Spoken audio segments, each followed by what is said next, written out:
So what is going on, guys? This is Ryan here. And this is other Ryan here. Hey everyone, Rosbowski here.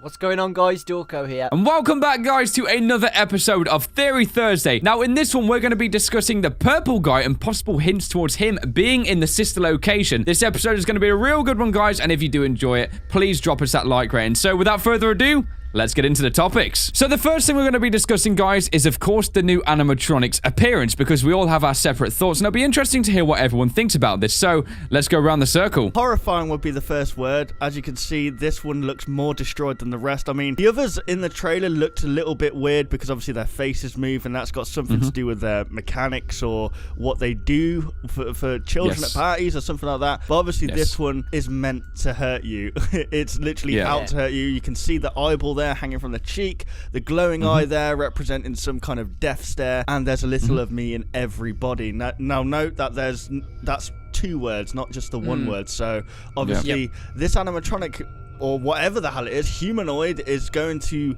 possess these animatronics, or maybe possess the night guard. Who knows? That's what I think anyway. It's very terrifying, very, very scary. This is the scariest one that I've seen, and in the whole of the Five Nights at Freddy's lore and franchise so far. It's that terrifying grin, it's the sharp teeth, it's the fact that he doesn't have a body. There's actually the word body in the little code, or the sentence in the below, and this guy doesn't even have a body. He's a head with tentacles. He's just gonna crawl through the vents, jump on your face. I can literally see this guy attaching his little tentacles around your neck and just smiling right in front of your face, and then his face opens up and you're gone. You're dead. A lot of people have been speculating that this guy is called Ennard. This comes about because of Scott and his magnificent puns. So the sentence down the bottom of the page is, there's a little of me in every body.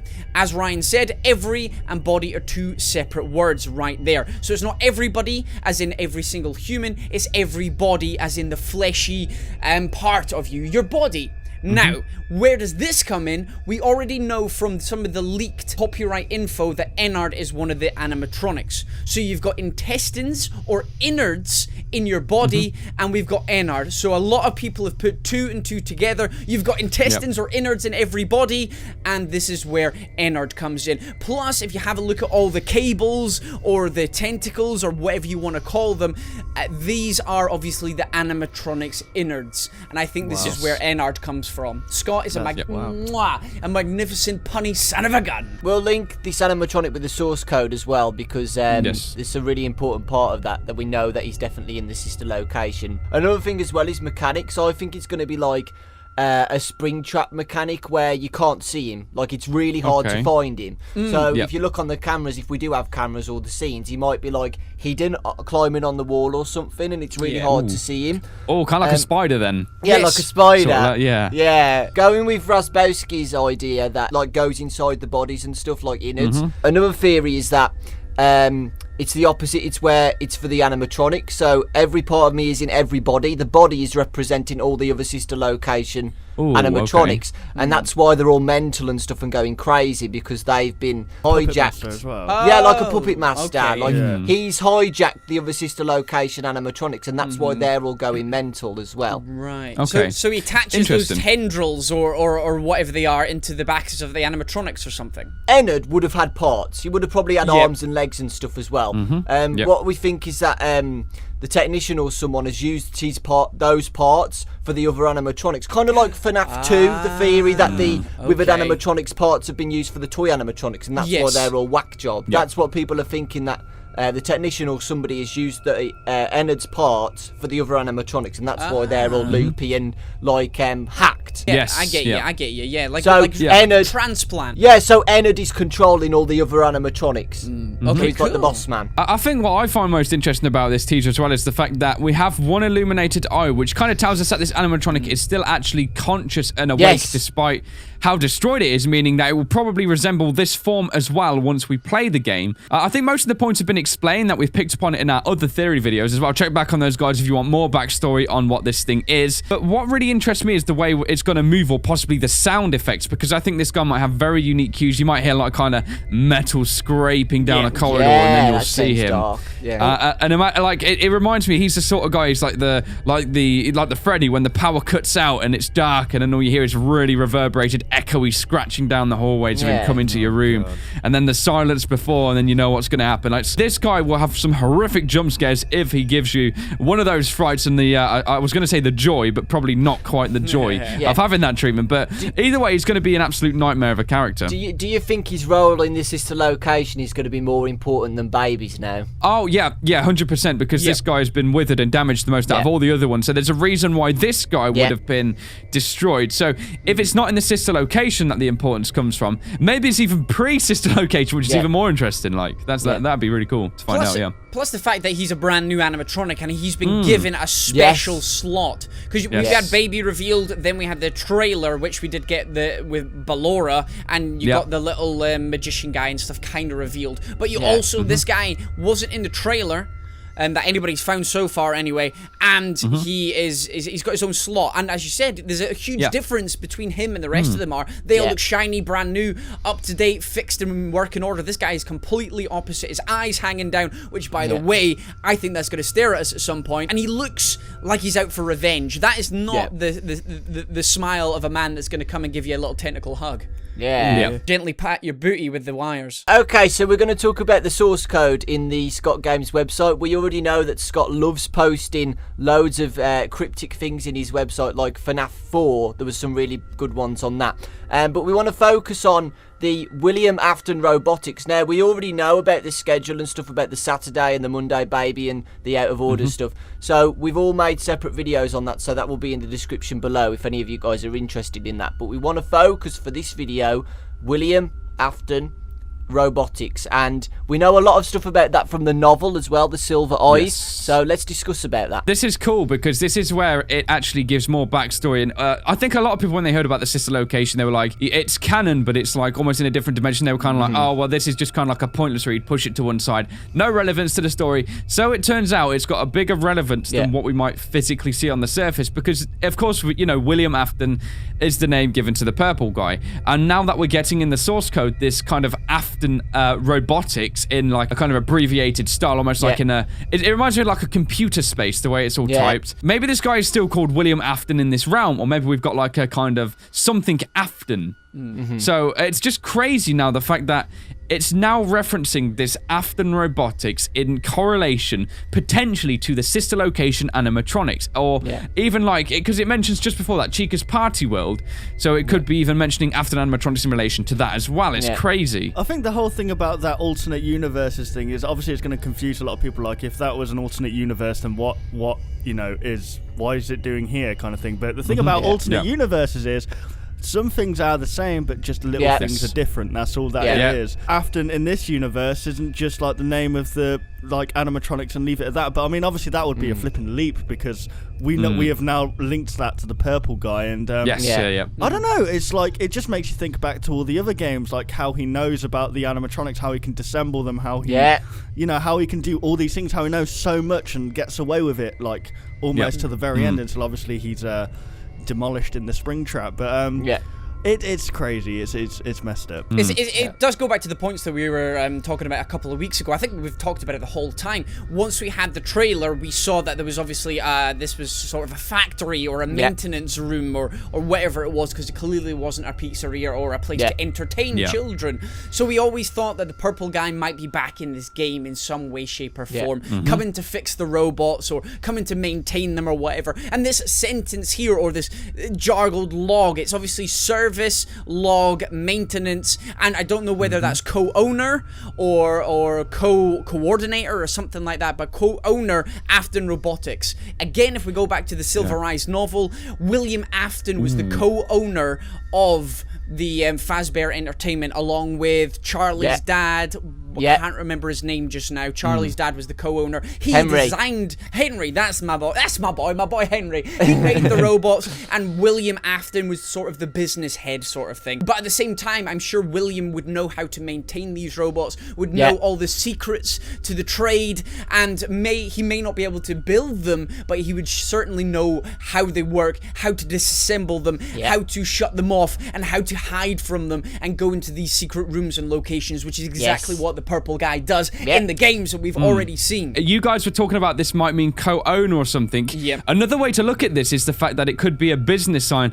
Like a limited company is a small company, or it could be a corporated company, which means it's a bigger mainstream thing, which then might link Afton Robotics to all of the pizzerias. This might be like a mainstream big company producing robots. Yeah, that's that opens up a lot of kind of plots as well for future animatronics we haven't seen yet still. Yeah, like, because, you know, FNAF 3 we had the faces with all the masks and stuff. We haven't seen those guys yet. We don't know if they'll be even in this place. That's crazy. That's a good point. In all of the Freddy Fazbear games, we don't know who, like, if there's a company who makes all of those animatronics, and Afton Robotics makes sense.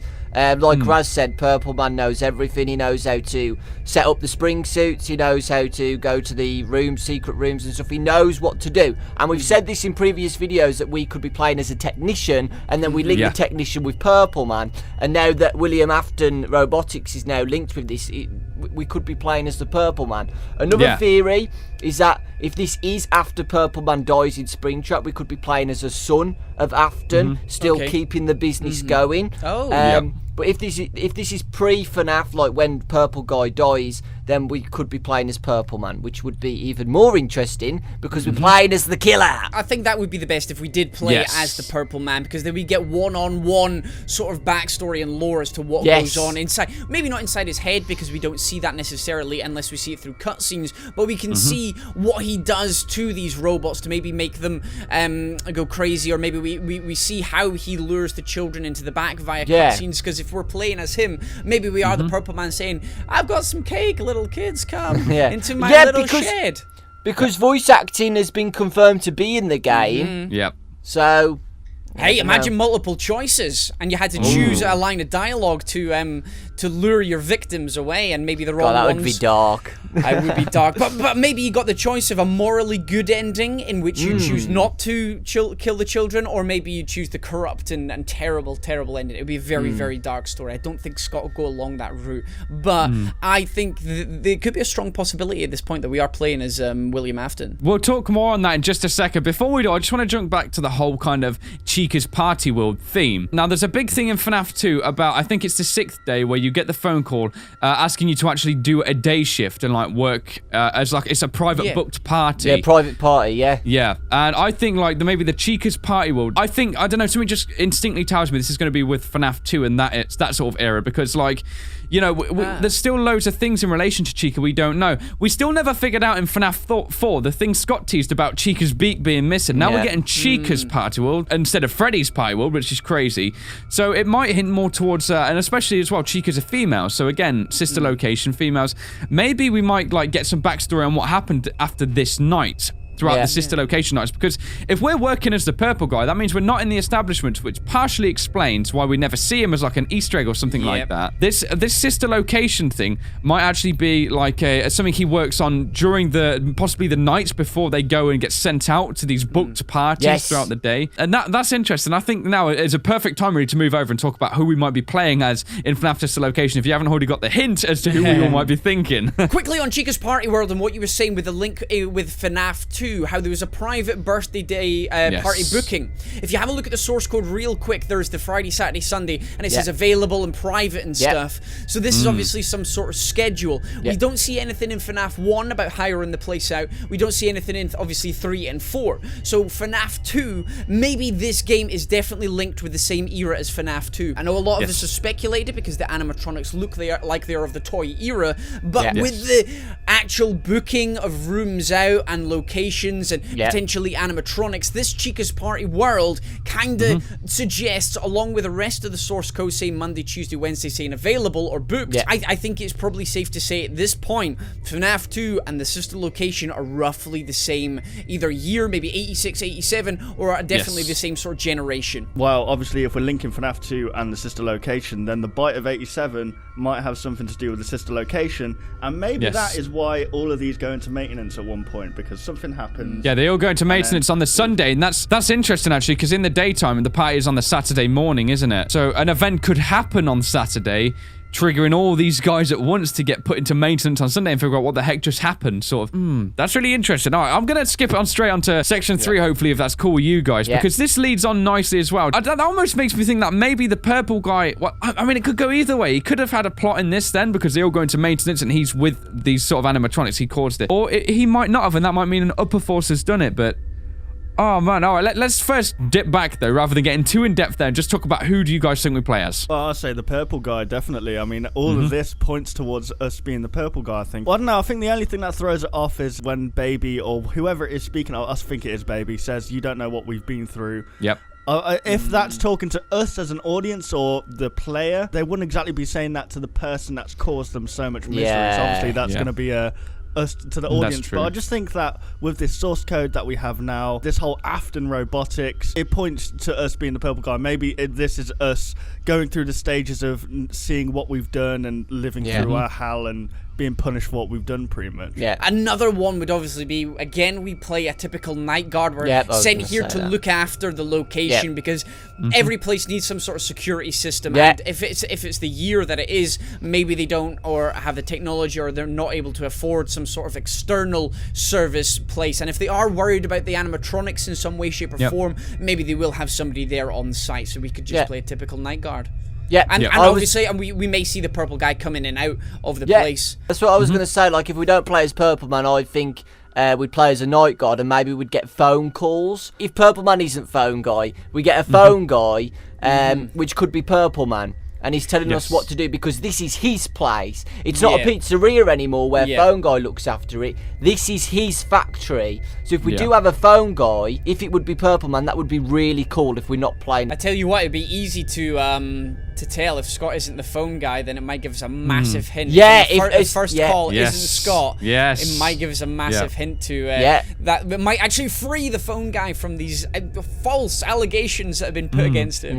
Wouldn't it be cool, though, if that means we'd sit down in the office and then the purple guy who we're playing as might directly be talking out what he's got to do? That'd be cool. That's the only other way I thought this could work if we are purple guy. The other thing that makes me think it would make sense for us to be the purple guy is the fact that we go down in the elevator, we make our way to this room. We seem to know what we're doing, and there seems to be just one of us. And the fact that we also go through this ventilation system as well means we know the layout of this place for some particular reason. We know where we're going and things like that. So it's an interesting one, and it makes me think as well the mechanics to that vent. Because, you know, if he is like the maintenance person, he might know how to work these things, and maybe there might be some sort of side mechanic where whilst these guys are going crazy, we might have to fix certain ones up, and if we don't, their servers go crazy and try and kill us or something. So almost subdue them by keeping them maintained. Possibly, yeah. The thing is, though, story-wise, Purple Man knows how to escape these possessed animatronics, especially in the novel. He knows what to do to not get killed by them. So what I was wondering, like, why would he like just play the role as a night guard and stuff if he knows how to escape these possessed animatronics in the first place? I was going to say, because obviously we know that he's killed 5 children in the Five Nights at Freddy's 2 establishment. Yes, maybe very true. He didn't even know. These are completely new characters. It's Baby and all of these, Ballora, they're all new characters. So maybe one day he went down, he's off to do some maintenance, and like that's when they kind of get taken over. In the FNAF 2 minigames, for example, you see Freddy roaming around and stuff, and he takes it apart. Yeah. That's what I'm thinking, like he'd know how to stop them. Yeah, but do you know what I mean? The only thing that could potentially change that is the force coming from this new teaser, which says there's a little of me in everybody. These guys have a conscience, so this might be the the superior animatronic with the intelligence to cause these guys to override the usual malfunctions, because at the end of the day, they're saying things like, don't hold this against us. And as humans, you hear about these prison escapes. You're not supposed to get out of prison, but people still do. They find their ways through years and years of torture or something. So it could possibly be like the development of something, and then we experience like the kind of, whoa, hang on a minute, I had these guys understood. So now why are they trying to kill me, and how am I not understanding what they're doing, sort of thing. That's what I think could also work there. So there are it, guys. That was another Theory Thursday. Hopefully you enjoyed this discussion. It was very in-depth, and it really did involve some crucial information to the FNAF sister location. Hopefully we do get another teaser soon as well. That would be nice, just dropping that in, Scott. As always as well, guys, be sure to check out everyone else's channels, because these guys as well, they do their own theory videos, and they're always different. You see the debates we have here? Well, we discuss more in-depth each of our opinions on our own channels, so bear that in mind. Yeah, if you guys did enjoy this video, why not leave a like rating down below, and if you're new to the channel, why not subscribe for more Theory Thursday and other indie games. So thank you so much for watching this video, guys. We of course hope you did enjoy, and we will of course see you on the next one. Goodbye, guys. Goodbye. Bye. Want to see even more content from us? Consider liking and subscribing to ensure you'll see all content in the foreseeable future. And hey, why not check out our past 2 videos?